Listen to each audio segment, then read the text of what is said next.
So take refuge in the Buddha, and the Dharma, and the Sangha. We've all seen pictures of the Earth from the moon or from outer space.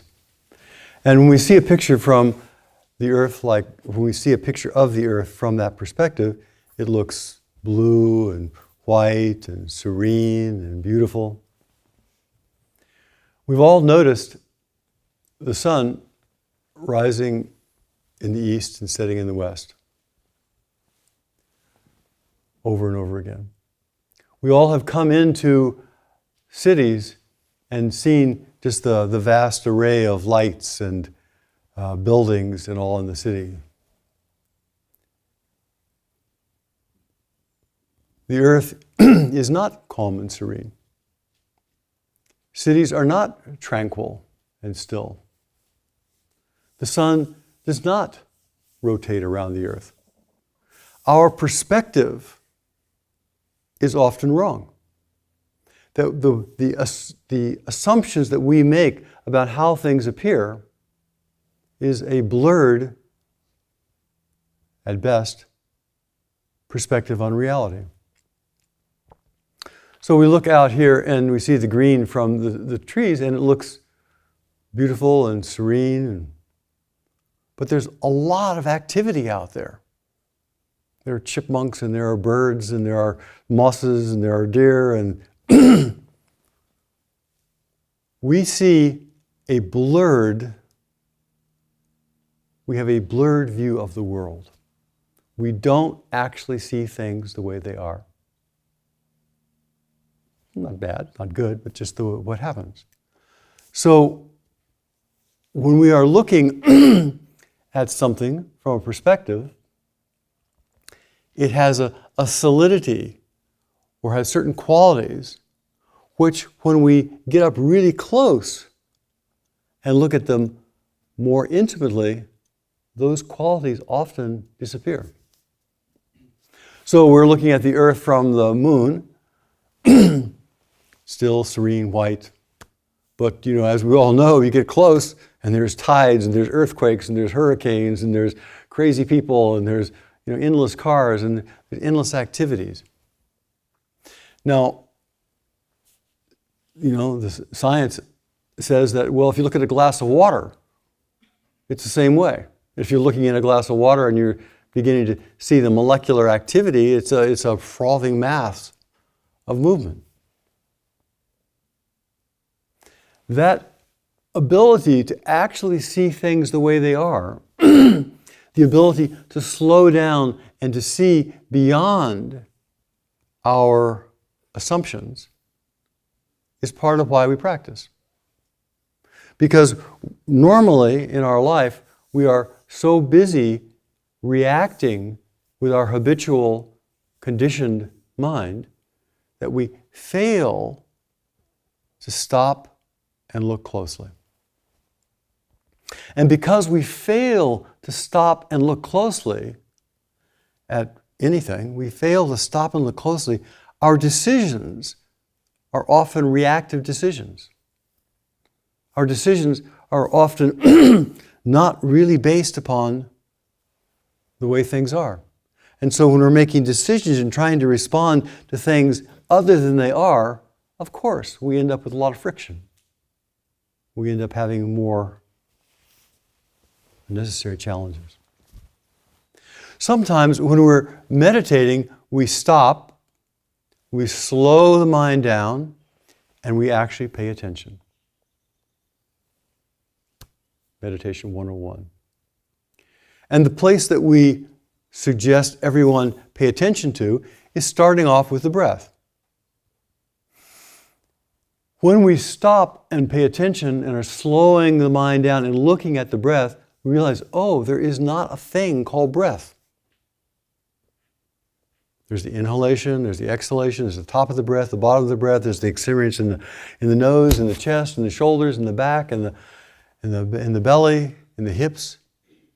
That we begin to slow down and see the breath is composed of all kinds of activities. The breath is a dynamic activity, which, if we're not paying attention, we say, it's the breath, in, out, in, out, in, out. But when we stop and look at something carefully, it reveals something to us. So that ability to look at the world by stopping, looking at the world, and beginning to respond to the world as it is. So when we look at the world as it is, what are some things that we see? Not a rhetorical question. What do we see about the world as a whole?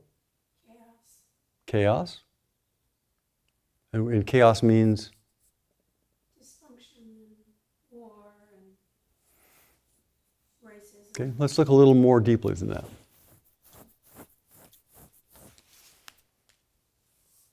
Disconnection. Well, all those are true, and those all are true from a perspective. So they're all true from a particular perspective. But if we look at it a little more deeply, what do we see? Constant activity. Constant activity. Constant activity. Constant stirring. Like what? What kind of activity do we see? This is a no-brainer. Change. Life. Seasons come and go. Earth. Movement. Constant movement. And the constant movement of coming together, evolving, coming apart. Coming together, evolving, coming apart. We just see that over and over again. A child is born, grows up, comes apart. Over and over again. Spring comes, things come together. Fall comes, they come apart. We just see that process over and over. Everything is subject to that process of constant flow, constant change, constant adaptation. It's just an observation, If you're interested in history, there are documented at least 38 civilizations that have come together, grown, and have come apart. Just the nature of change. Seasons come and that's something we can observe when we stop, take a step back, and look at things with an unfearful eye. So in our world, change. Good times, bad times, cold winters, warm winters, wet, dry. People come, people go. Change is always changing. It's always. And I don't know of any exceptions to that. So some years we have more tornadoes, more hurricanes, more volcanoes, more earthquakes, and some years we don't. The earth is not static. Things only appear static when we're way back from them, looking at them. But when we get up close, there's a seething mass of activity. Anybody have is that accurate in your experience? Anybody have am I missing something? Maybe this is irrelevant, but the view from the moon isn't not true. The view from the moon isn't not true, but it's a it's a perspective. Well, it's not as though that view is less true than the really close-up view. Well, so if we look at, there's a truth there, of course, but underneath everything is this surging change, whereas every perspective is only a temporary perspective. So we can have lots of temporary perspectives on it, But underneath it all is this a constant of change. And even there's things underneath that too. Now, that applies to us. That applies to who we think we are. We have these assumptions, hopes, dreams about who we think we are. And when we stop and we begin to slow down and we begin to look, some of those assumptions don't hold water or mercury or anything else. So what are some assumptions that we tend to hold about ourselves? I'm permanent, I'm a thing, I will last. That's patently not, or patently untrue. Right? So all of our circumstances are, we kind of hope they're based upon permanence, but the reality is they're like trying to hold sand in a desert. What else about ourselves? I'm in control. I'm in control. So can you unfold that a little more? What does that mean? Well, it can apply to a lot of different things. I was thinking about in control of my mind or my body. Okay. So if we think about, first off, with the body, there are trillions more, so they say, I've never counted them, more cells in our body than there are stars in the galaxy or galaxies. And they're all doing something that we don't know what is. The mitochondria are in there doing whatever mitochondria do. And the cells are all, transmitting oxygen or fighting bacteria or, transmitting enzymes. I mean, the what's going on in this thing we call ourselves is actually a total mystery. How does this happen? How does that happen? How do the nerves and muscles and tendons and blood and how does the vision happen? How does the movement happen? How does that happen? That much of what we are is a mystery. This whole process is going on day and night and day and night. Waking and sleeping and digesting and eating. And we don't really know. And we can get, a physiology textbook, nice big fat physiology textbook if they have such things anymore. And you can read about, sodium barrier or the blood-brain barrier or whatever. But it's just more words. There's a mystery at the core of this body. And then we look at thought. What are we going to think next? Ask yourself, what am I going to think next? What's going to pop into my mind next? Could be anything. Could be blue geese, I don't know.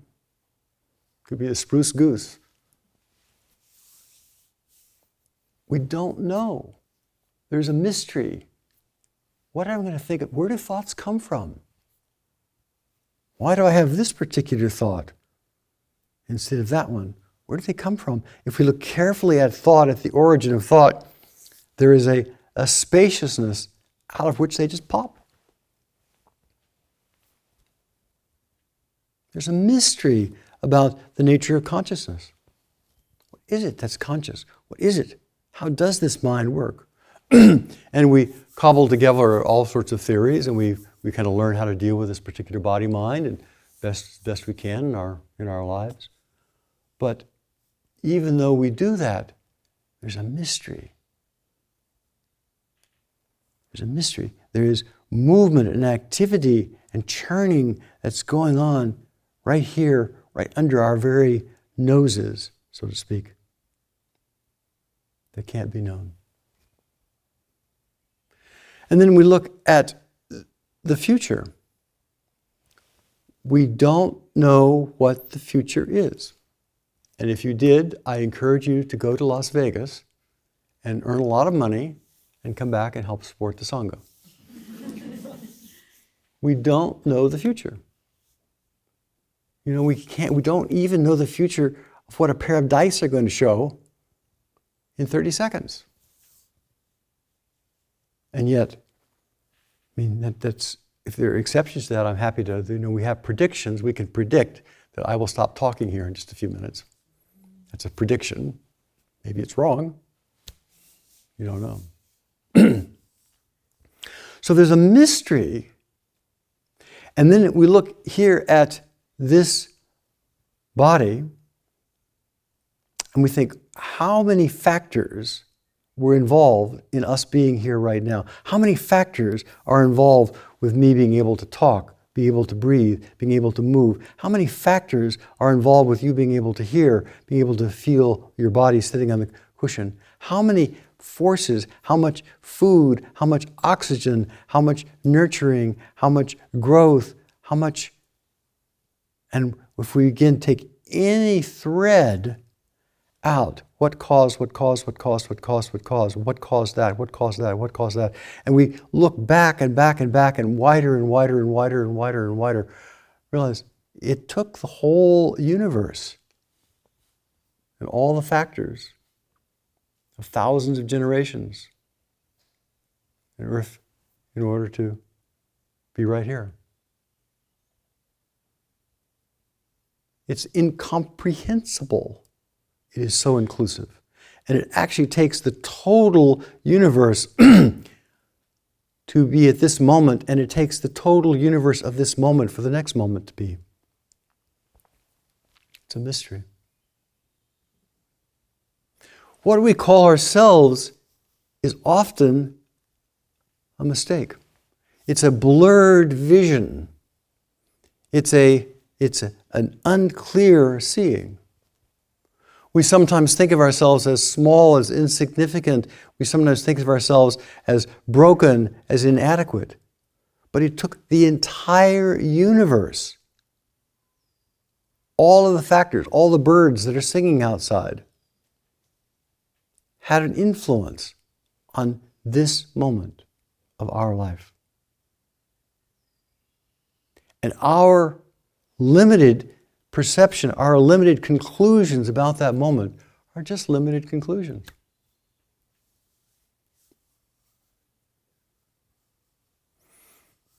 Just limited conclusions. And so we're going through our life and we're making conclusion after conclusion after conclusion. Means it ends, right? It means it concludes something. It means it's the end of something. But actually nothing ever ends. It's just constantly evolving.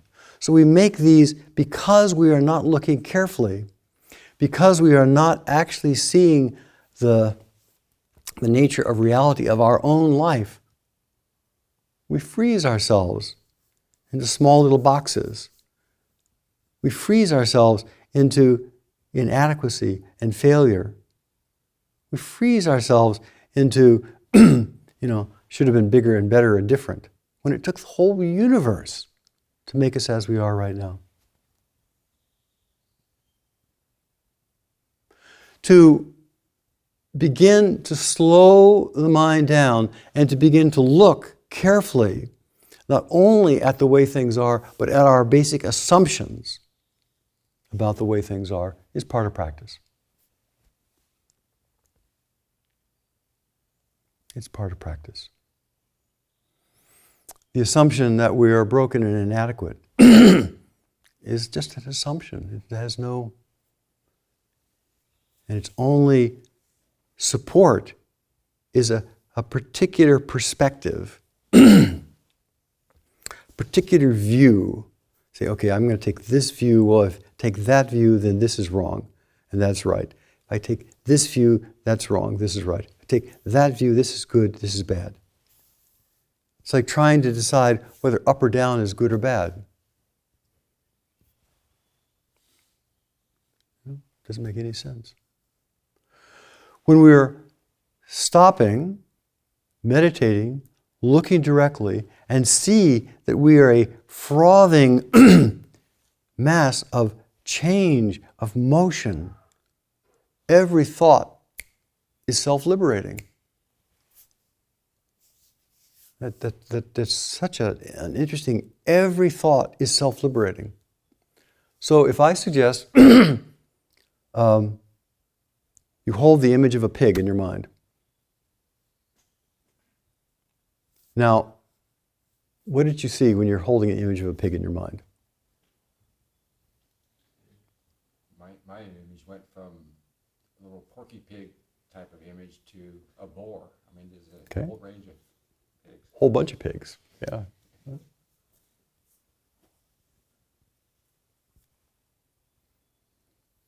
People know what a pig is, you know? Mine jumped to a horse. A horse. Yeah, it's a very big pig with long legs, right? Pig is just a name. This is not hard. I think of curly tail Curly tail, and a pink body. pink body, a pink thing with a curly tail. Snout. Snout. Flapping ears. No, those are parts of different pigs. Who thought of a black pig, or a black and white pig, or a pink pig? Who thought of a big pig, or a small pig, or a porky pig? Or who thought of a pig of iron? You know?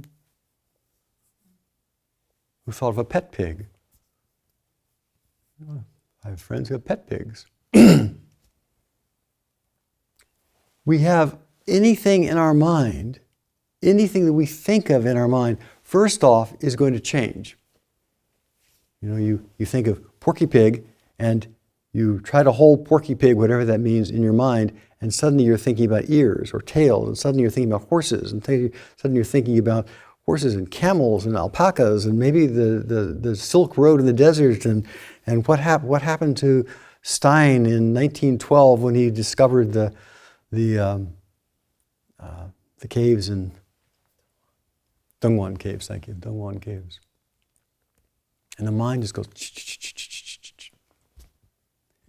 Try it. Try holding one image in your mind.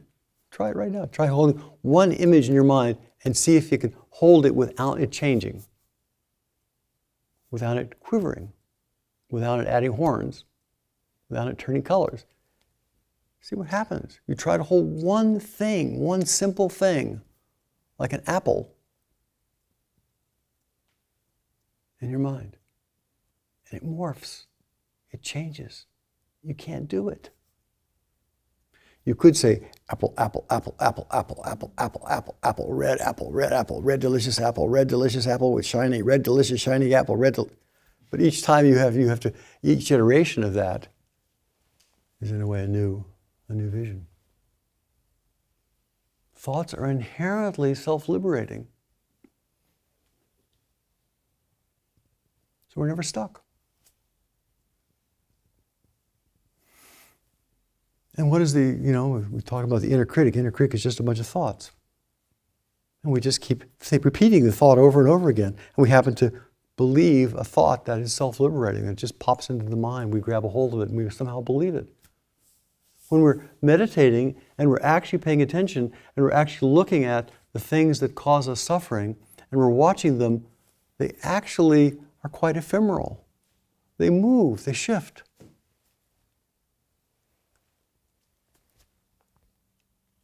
Meditation is liberating on many levels. First off, we start doing zazen, we start meditating, and we find some calm abiding. Very, very important. Find some calm abiding, find some equanimity. But you can't hold on to equanimity. It too morphs. So you begin to learn about equanimity, and suddenly you hear about some big news thing and you find all your equanimity is gone. So we have to learn to come back to equanimity, come back to equanimity, come back to it. We're going to lose it, come back, lose it, come back.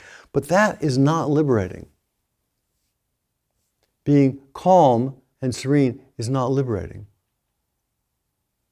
When we actually are calm and serene, have enough serenity to look at the nature of our beliefs, to look at the nature of thought itself, suddenly the world begins to unravel, especially the tight, dark places begin to unravel.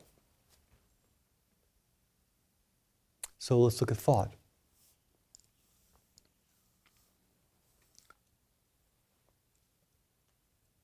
As far as I know, I may be wrong, you don't know what you're going to think next. Is that true? Any exceptions? Just my assumption.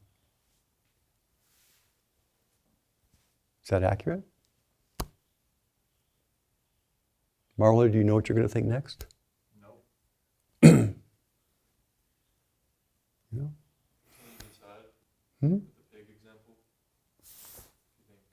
If you think I'm gonna think of a pig, then a pig pops up. Yeah, what color? I'm gonna think of a pink pig. Is that deciding? I'm not sure about deciding, but I think let's say predict. Predict. Can I predict what my mind is going to do next? And we can, maybe in a very limited way, if we're thinking about a pink pig, the next thing might be some iteration of that. But it could be a unicorn.